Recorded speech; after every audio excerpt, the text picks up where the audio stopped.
Hello बच्चों, कैसे हैं आप।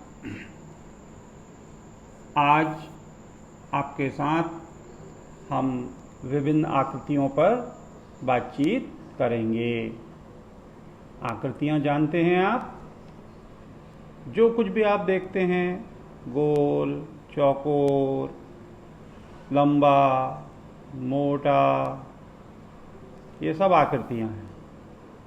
इन आकृतियों में आपको सब क्या दिखाई दे रहे हैं। हम एक सिरे से शुरू कर रहे हैं और दूसरे पर वापस जाके उन्हें वहीं बंद कर देते हैं। तो इन आकृतियों को हम क्या कहते हैं? इन्हें कहते हैं हम बंद आकृति। बंद आकृति का मतलब क्या हुआ कि अगर आपको इस आकृति के जैसे मैदान में कहीं खड़ा कर दिया जाए तो आप इसके बाहर नहीं जा सकोगे। दीवारें आपको रोक लेंगी, चाहे यहाँ हो, देखो कहीं से बाहर नहीं आ पाओगे। और अगर खुली आकृति होती, मान लो ये वाली, तो अंदर से बाहर ये निकलने का रास्ता था, यहाँ निकल जाते। तो बंद आकृति आप लोग समझ गए होंगे। बंद आकृति जो है जैसे चाहें वैसे बनाओ। अब इन बंद आकृतियों में जो हमारे पास आकृति हैं वो है 3 रेखाओं से घिरी हुई आकृति। यानी कि ऐसी आकृति जिसको बनाने के लिए हमको 3 रेखाओं की ज़रूरत होती है। एक ये रेखा मान लो, एक ये मान लो और एक ये मान लो। इसमें 2 रेखा सीधी हो गई और एक रेखा टेढ़ी हो गई। एक रेखा टेढ़ी हो गई। और अगर हम तीनों को सीधी कर दें तो फिर ये तीनों सीधी रेखाओं से बंद हो गया। तो 3 सीधी रेखाओं से बनी हुई आकृति को हम क्या कहते हैं? हम कहते हैं त्रिभुज। त्रिभुज।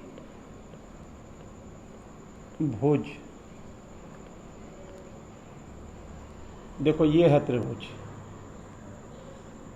इस त्रिभुज की तुमने देखा होगा, राजा का जो मुकुट, कहानियों में देखा होगा राजा का मुकुट, वो कुछ ऐसा ही होता है।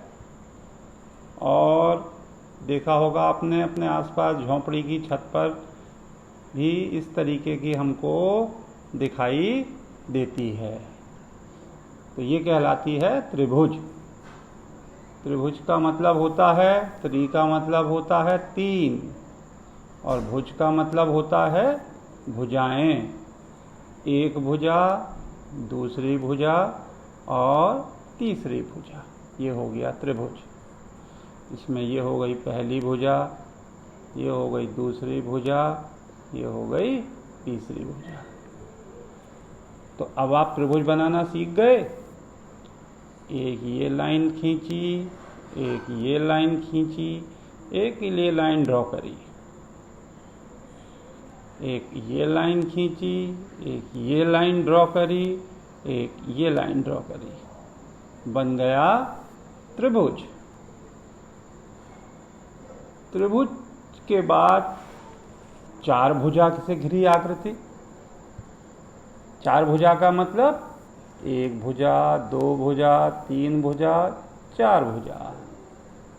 ये भी 4 भुजा से घिरी आकृति है और ये भी 4 भुजा से घिरी आकृति है। अब तुमने अपने चारों तरफ ऐसी बहुत सारी आकृतियां देखी होंगी। आपके मकान की दीवार कैसी होती है? ऐसी होती है। छत पे अगर जब चारपाई पे लेटते हो तो छत कैसी दिखाई देती है? ऐसी दिखाई देती है। घर के दरवाजे कैसे दिखाई देते हैं? ऐसे दिखाई देते हैं। अपने घर का आंगन, फर्श कैसे दिखाई देता है? ऐसा दिखाई देता है। अपनी खिड़की कैसी दिखाई देती है? ऐसी दिखाई देती है। तो ये सब क्या है? 4 भुजाओं वाली। 1, 2, 3, 4।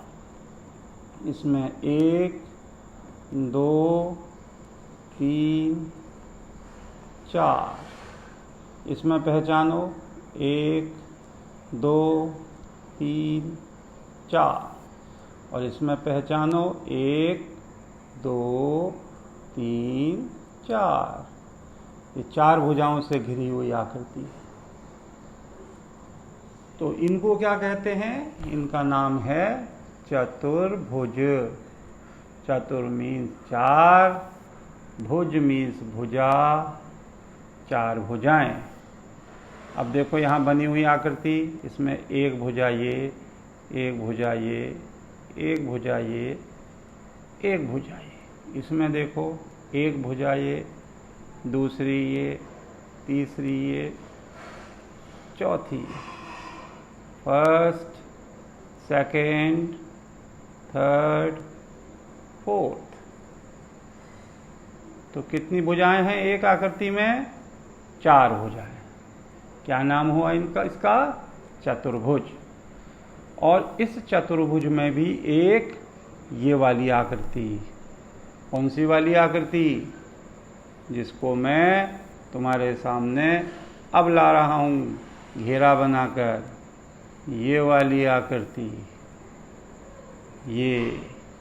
इसको देखो, इसके अंदर कुछ आपको स्पेशल दिखाई दे रहा है, कुछ विशेष दिखाई दे रहा है। देखो तो सही दोबारा से। ये है वो आकृति। इस आकृति के अंदर खास बात, इसकी इस कोने से इस कोने तक की लंबाई। कौन सी लंबाई? ये वाली लंबाई। और इस कोने से इस कोने तक की लंबाई, ये वाली लंबाई, ये बराबर होगी। इसका नाम रख दो। अगर मैं इसका नाम ए रख देता हूँ, इस कोने का नाम बी रख देता हूँ, इस कोने का नाम सी रख देता हूँ, और इसका नाम डी रख देता हूँ, तो इसमें ए बी की लंबाई और सी और डी की लंबाई बराबर होगी। इसी तरीके से बी सी की लंबाई और ए डी की लंबाई भी बराबर होगी। तो अगर हमसे कोई कहे कि ऐसी आकृति का नाम क्या है, तो हम कहेंगे इसको आयत। क्या कहेंगे? आयत। तो इस आयत को बनाने के लिए एक भुजा, दूसरी भुजा, दोनों बराबर लंबाई की, तीसरी भुजा और चौथी भुजा, और इनमें फिर इसका नाम रख देंगे ए बी सी डी। अब तुम अगर इस कोने से इस कोने से इस कोने के बीच की दूरी नापोगे और इस कोने से इसके बीच की दूरी नापोगे, तो ये जो हैं बराबर आ जाएंगी। इसका नाम होता है आयत। समझ गए आप? तो अब आयत को समझने के बाद आपको आज मैं एक होमवर्क दे रहा हूं, और ये होमवर्क आपको अपनी कॉपी में करना है। क्या करना है? देखो, मैंने लिखा है नीचे बनी आकृतियों को अपनी कॉपी में बनाओ। तो ये एक मैंने झोंपड़ी बनाई है। इस झोंपड़ी में एक झंडा लगा हुआ है, और इसमें एक त्रिभुज यहाँ बना है, एक त्रिभुज ये बना है, एक चकोर बना है जिसका नाम आयत रखा है, और ये एक त्रिभुज है, ये एक आयत है, और अलग से भी हमने एक त्रिभुज और एक आयत बनाया है। तो आप इसको बनाओगे, और जहाँ जहाँ पर आपको त्रिभुज दिखेगा उस त्रिभुज में आप लाल रंग भरोगे, और जहाँ जहाँ पर आयत दिखेंगे उसके अंदर नीला रंग भरोगे। एक काम और दे रहा हूँ, और वो काम है कि कुल कितने त्रिभुज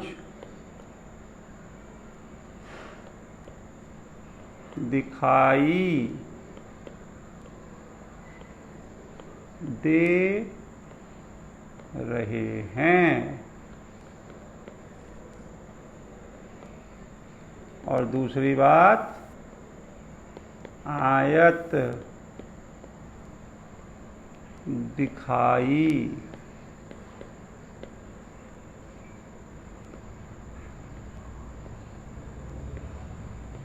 दे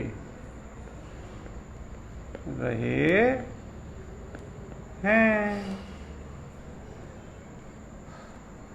आई बात समझ में? तो अब तुम्हारी समझ में बात आ गई होगी, तो तुम अपने इस गृह कार्य को कि नीचे बनी गई आकृति को अपनी कॉपी में बनाओ। त्रिभुज में लाल और आयत में नीला रंग भरो और उसके साथ कुल कितने त्रिभुज दिखाई दे रहे हैं, कितने आयत दिखाई दे रहे हैं, उनकी संख्या भी लिखो। आज के लिए बस इतना। Thank you.